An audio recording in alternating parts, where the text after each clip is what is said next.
What happened to the most expensive home ever built in Brooklyn? Hi everyone, Ken here. Welcome to This House. Today we are exploring the Pope Mansion. Make sure to hit that subscribe button so you never miss an exciting episode of This House. In 1856, John Pope was born to a poor family of Bavarian immigrants in New York City. He grew up bouncing around between boarding houses, while his parents worked odd jobs just to make ends meet. When he was just 14 years old, he started delivering packages as a wagon boy and continued doing so until he met Louis Ginter on one of his deliveries.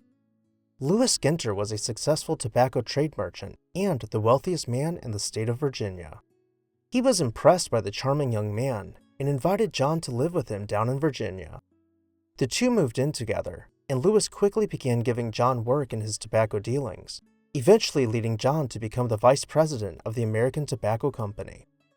John made himself an absolute fortune, and had he not suddenly and unexpectedly dropped dead in his 30s, he might have ended up becoming one of the wealthiest men in American history. Nevertheless, with no proper heirs, he left the entirety of his fortune to his surviving siblings, George, Margaret, Eva, and Kunigund. The three sisters wanted only to enjoy the money without the headache of financial planning, so they entrusted George to budget their fortunes. But he was more loyal to his material desires than he was to his family. In the Bushwick neighborhood, George built a mansion full of the finest artistry money could buy, spending $2 million to complete his mansion, the modern-day equivalent of over $70 million. Walking inside, you would arrive in the entry hall, where a staircase wrapped around an atrium with 22-karat gold chandeliers illuminating the masterfully carved newel-post in European tapestries.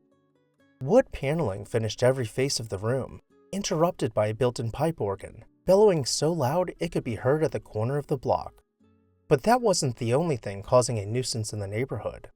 He also purchased a rare, white peacock to keep in the courtyard, which was known to notoriously screech at all hours of the night. If he wanted some peace and quiet, he could retreat to the library, where his rare book collection was housed behind glass-paned bookcases.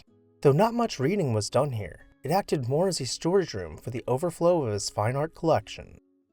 He paid artists to spend years working on the interior rooms, finishing out fireplaces with hand-laid mosaics, further divulging in his love for antiques, acquiring historic Japanese brass fixtures to mix with European paintings. Furthermore, collecting stained glass, some the commission of Louis Comfort Tiffany to have installed. With an art collection to rival Manhattan's Vanderbilt family, George's sister, Kunigund, became skeptical of her brother. Feeling that she had been taken advantage of and stolen from, she hired an attorney, demanding that he hand over her fair share of the inheritance.